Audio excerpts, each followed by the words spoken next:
Volta, porque nós não temos dinheiro para te custear suas despesas aí no continente africano. Aí o David escreveu uma carta: não posso voltar, tenho muito o que fazer aqui. Escreveu a carta e selou e enviou, e não voltou. Ele doou a sua vida pelos africanos, né? Então, irmãos, a obra missionária é muito grande.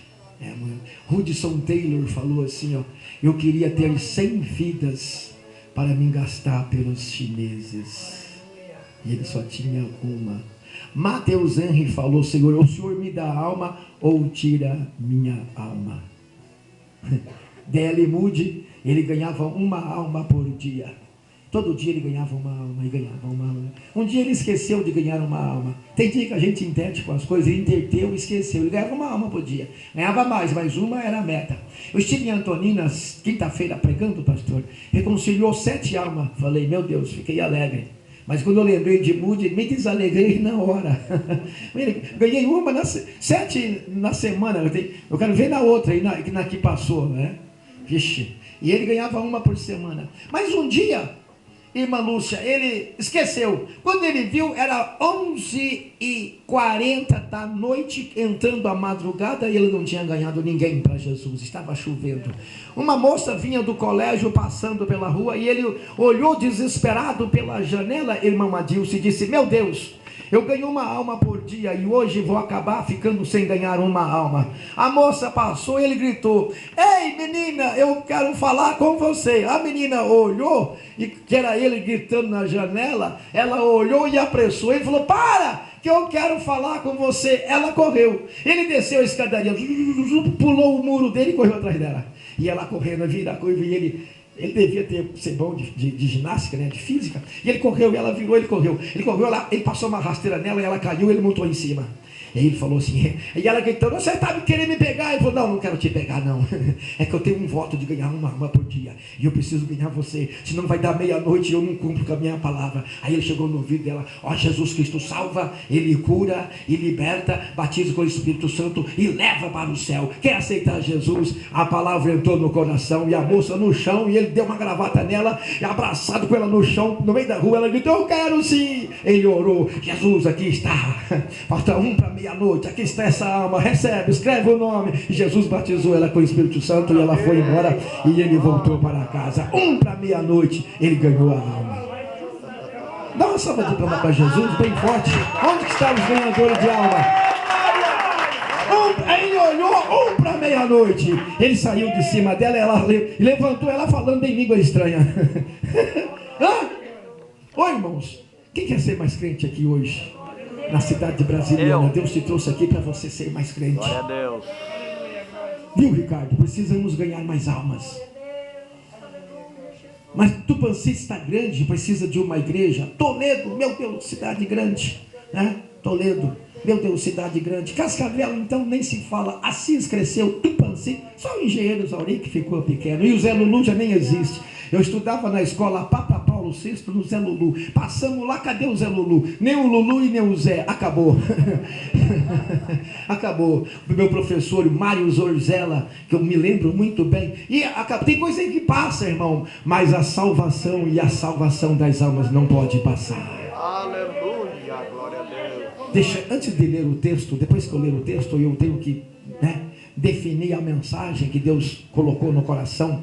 Quero parabenizar o pastor Rodrigo, missionário André, a sua família, por ter a coragem de deixar, um polo industrial como Curitiba, para estar aqui por causa das almas. Isso, irmãos, não tem preço. Só a eternidade, pastor Rodrigo, para pagar.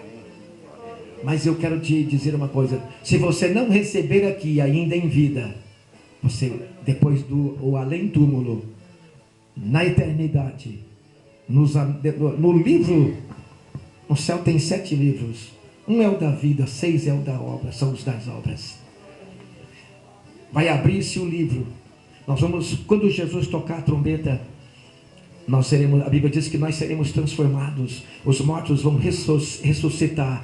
Nós vamos mortos ressuscitados e vivos transformados, nós passaremos por uma metamorfose. Metamorfose é transformar uma criatura em outra. Esse corpo que é matéria, perderá essa matéria que é um composto de bactéria com átomos. Nós temos 13 bilhões de células no nosso corpo. Esses 13 bilhões de células e os átomos que compõem o nosso organismo, células sudoríparas, células de todas as formas, elas vão se decompor. E esse meu corpo, que é físico, receberá um corpo metafísico, porque eu tenho alma e espírito, eles são metafísicos, mas o meu corpo não. Eu recebi um corpo que eu posso atravessar essa estrutura. Aí eu vou ter uma alma espiritual e um corpo espiritual, e com esse corpo eu vou atravessar a ionosfera, as estratosferas, e subir no tribunal de Cristo. E no tribunal vai ser aberto o livro, e vai ser olhado a página número 10. Joel Pardinho, vamos ver o que ele fez. Ele fez isso, ganhará pontos, esses pontos redundará em coroa. Depois de coroado, vestes talares, o novo nome. Aí abrir-se-á, todos que serão julgados ali, lá de Coríntios 10, que diz que todos nós haveremos de comparecer perante o tribunal de Cristo em algum lugar, que não sei se é na ionosfera, na estratosfera, na nossa galáxia, ou no espaço intergaláctico, ou na galáxia de Andrômeda, ou na constelação de Órion, ou aonde se dará o local do tribunal de Cristo, nós não sabemos. O certo é que nós entraremos no tribunal de Cristo, e vai ser aberto o livro, e ele vai mandar o anjo ler o que nós fizemos, e ali contará a nossa história, e a nossa história vai ser somado e traduzido em coroa, e nós seremos coroados. E depois de coroado, eu creio que abre-se um portal na eternidade, e do tribunal nós ascenderemos numa viagem cosmonáutica. Nós passaremos todo o espaço e chegaremos num lugar que ninguém conhece. A Pioneer não conhece, a Voyager, a NASA lançou uma nave espacial chamada Pioneer em 77, em 79 ela passou o nosso sistema, e ela entrou, já rodou 20 bilhões de quilômetros, e ela vai fotografando e mandando para a NASA. Até hoje ela não fotografou o portal do céu, porque a porta do céu está além das naves espaciais. É o lugar aonde a igreja vai. A Pioneer não encontrou, a Voyager 1 não encontrou, lançava a Voyager 2, também não encontrou. A porta do céu está reservada para os crentes, lavado e comprado e remido no sangue do Calvário. Esses vão encontrar. Não vamos precisar de nave nem de controle do comando da NASA, porque o comandante é Jesus Cristo. A Bíblia diz em Isaías 53, porque foi subindo perante ele como um renovo, como raiz de uma terra seca, não tinha parecer nem formosura, e olhando nós para ele, nenhuma beleza víamos para que o desejássemos. Era indignos entre os homens, experimentado em trabalhos e fadiga, e olhando para ele, nenhuma beleza víamos. Mas ele foi ferido pelas nossas transgressões e moído pelas nossas incredulidades, e o castigo que nos traz a paz estava sobre ele, pelas suas pisaduras fomos sarados. Como ovelha muda o matadouro, ele foi levado e não abriu a sua boca. E do juízo quem contará os seus dias? Porque foi contado entre os ímpios, e na sua morte quem contará o seu tempo? Mas ele foi ferido pelas nossas transgressões e moído pelas nossas enfermidades, e como os ímpios foi colocado a sua sepultura. Aí tem um versículo que me alegra, pastor Marcos: e o trabalho da sua alma ele verá e ficará satisfeito. É quando abrir a porta e cumprir o Salmo 24. Quando o Salmo 24 começar a acontecer, ó portas eternas, tu has de abrir e entrará o Rei da Glória. Quem é o Rei da Glória? É o Senhor dos Exércitos. A porta do céu se abre. Lá vai o pastor Rodrigues com vestes brancas, vestes compridas até o tornozelo, o rosto resplandecente e com a pedrinha branca, a coroa sobre a cabeça, os lauréis sobre as suas vestimentas. A porta se abre, aquele cordão de salvo começa a entrar. A Bíblia diz que ele, pastor, se porá na porta. Parece que ele cruza os braços. Começa a entrar o pastor Rodrigo, a Andréia, entra o Marcos, entra o Adilson, vai entrar a irmã Irani, entra o cantor Verzi, entra a irmã Lúcia, entra o Ricardo que assou carne para nós. Não porque ele assou carne, é porque o nome está no livro da vida. E Jesus cruza o braço e disse: por esses eu morri. E veio o anjo receber, e a mesa está posta. Isaac, Jacó e Abraão já estão assentados à mesa. E diz a Bíblia que virá do norte, do sul, do oriente, do ocidente, e assentar-se-ão sobre a mesa. Aleluia. Quem pode dar glória? Quem pode dar glória? Abraão, sentado à mesa, ele se coloca em pé, porque ele faz parte de uma outra aliança. O Jacó faz parte não é da nova aliança, é da antiga. Então eles se põem uma mesa e eles olham, está entrando a igreja, eles são Jacó, Abraão, Isaac e Jó, é convidado para sentar à mesa, para ver a igreja redimida, comprada com sangue, nas bodas do Cordeiro, e eles farão a recepção. Quem pode profetizar esta noite? Quem pode profetizar? Quem pode renovar a aliança com Deus esta noite? Aleluia. Renova a sua aliança. Você que entrou aqui desanimado, triste, dizendo: eu não vou ajudar o pastor Rodrigo. O Senhor está te esperando para você se animar. Anima-te e fortalece a mesa. A mesa será colocada. E irmãos, o Evangelho de João é um evangelho que me encanta. Quando eu começo a ler o livro de João, eu fico alegre, porque no capítulo 1 ele é o verbo encarnado. No capítulo 2 ele entra em Caná da Galileia e multiplica e transforma a água em vinho. Mas no capítulo 3 ele salva Nicodemo. No capítulo 4 ele salva a mulher samaritana. No capítulo 5 ele entra no templo e ele vê um aleijado às margens do tanque de Betesda, e ele vai passando e vai olhando as pessoas às margens do tanque, e ele olha um homem aleijado, 38 anos esperando um milagre. E Jesus, ao entrar, aquele homem aleijado olha para Jesus, o seu olho lacrimejante, quem sabe uma de lágrima de... Ele diz: é uma chance. Está passando aí o filho de Davi, está passando Jesus, mas eu sou aleijado, não tenho perna, não posso tocar nele. Mas Jesus olha para ele e diz: meti uma multidão, pastor Marcos, mas ele olha para aquele homem e diz: quer ficação? Aí ele fala: eu quero, só que eu não tenho. Desistiram de mim. Meu cunhado tentou me ajudar, minha ex-esposa tentou me ajudar, meu filho tentou me ajudar, ninguém venceu. O pastor tentou me ajudar, ninguém consegue me ajudar.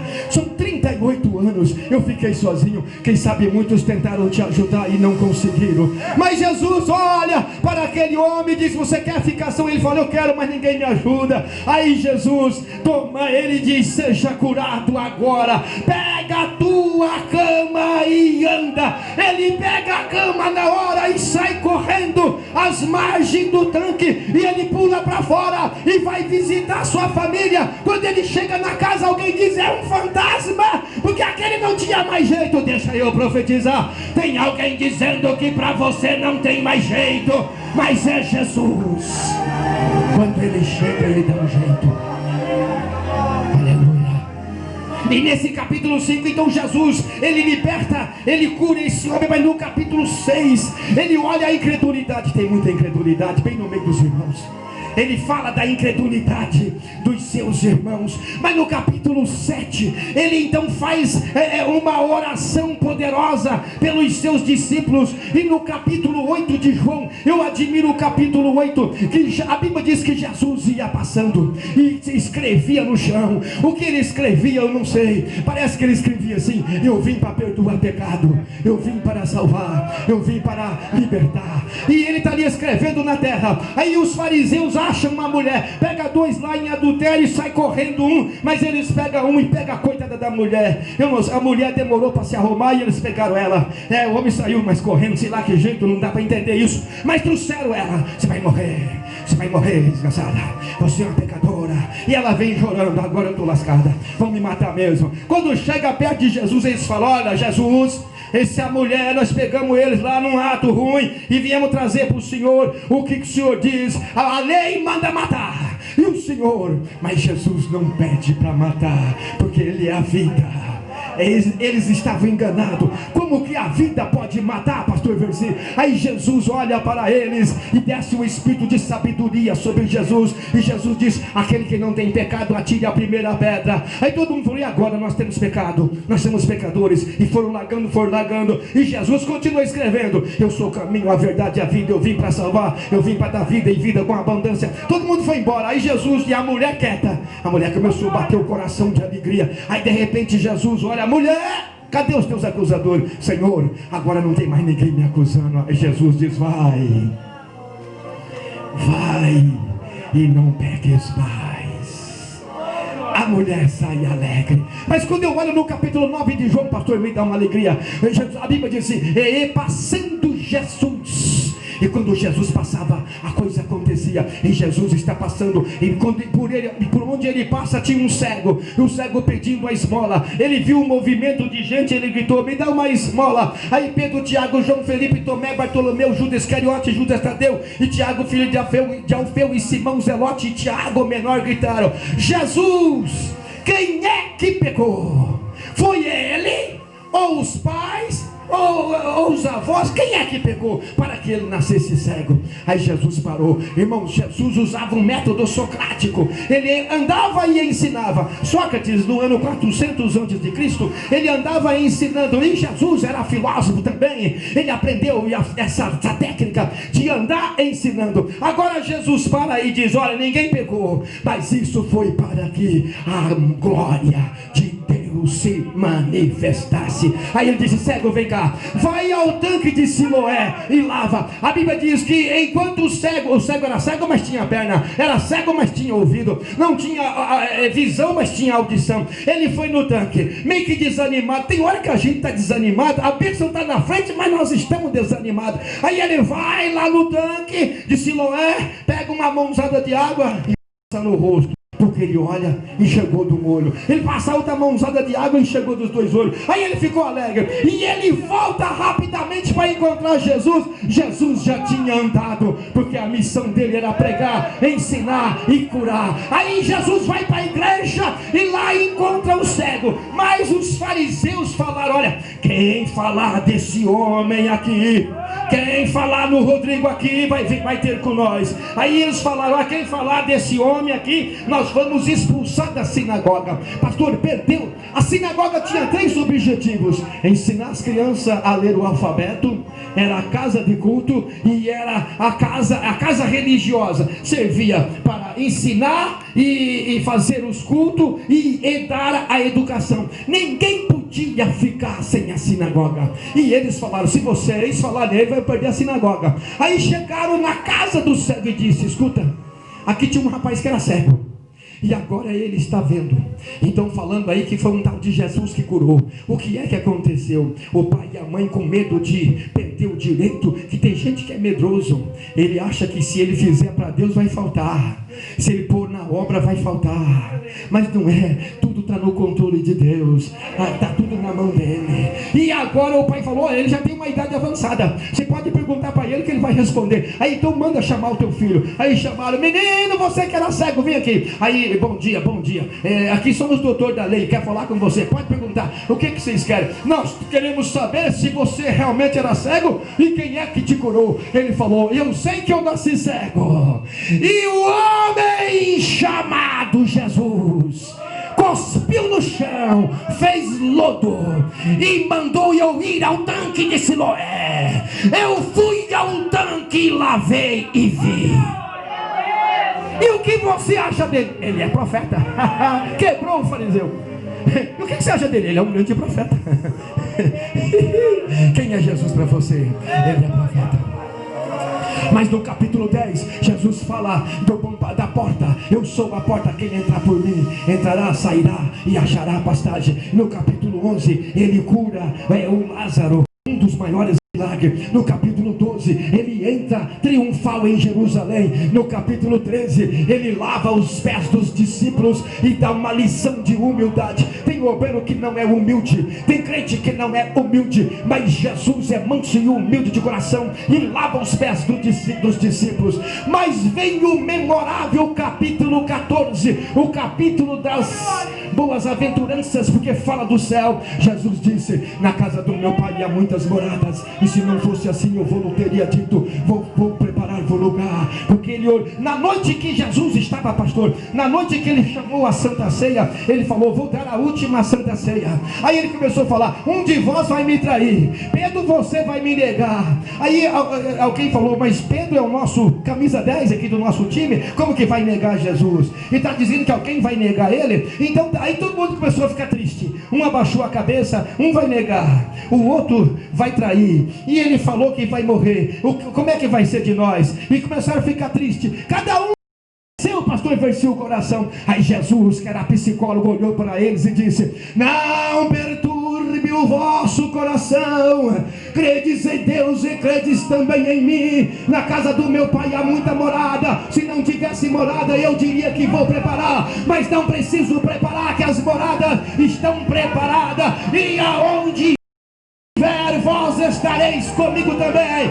A igreja estará com ele no tribunal de Cristo. A igreja estará com ele na boda do Cordeiro. A igreja estará com ele em cavalos brancos. A igreja estará com ele no Monte das Oliveiras, quando ele colocar os pés sobre os montes da Oliveira, e esse monte vai se abrir de um lado para o outro, e a igreja estará com ele, e ele vai governar de mar a mar, e a terra não será Bolsonaro, não será os americanos, não será a China, não será a União Soviética.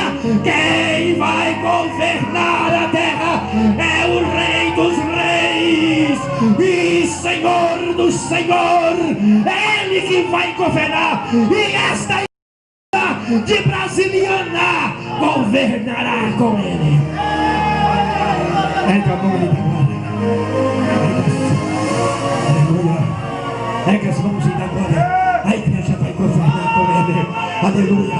E nós pulamos para o capítulo 15. Oh pastor, o capítulo 15, ele fala, eu sou a oliveira e meu pai é o lavrador. Ele, meu pai, que é a vara que tem que dar, porque se não der fruto, o meu pai corta. Você está dando fruto? Você está dando fruto aqui em Brasilândia? Qual é o fruto que você está dando? Eu sou a vara, meu pai é o lavrador, o grande lavrador da seara. Ele está com o seu olhar, e o olhar dele é penetrante. Ele sonda o invisível, ele conhece o passado, o presente e o futuro. O olho de Deus conhece uma pulga preta em cima de uma pedra preta dentro de um quarto escuro numa noite sem luar. Ele mede o pulo da pulga e ele sonda. Jeremias 32:19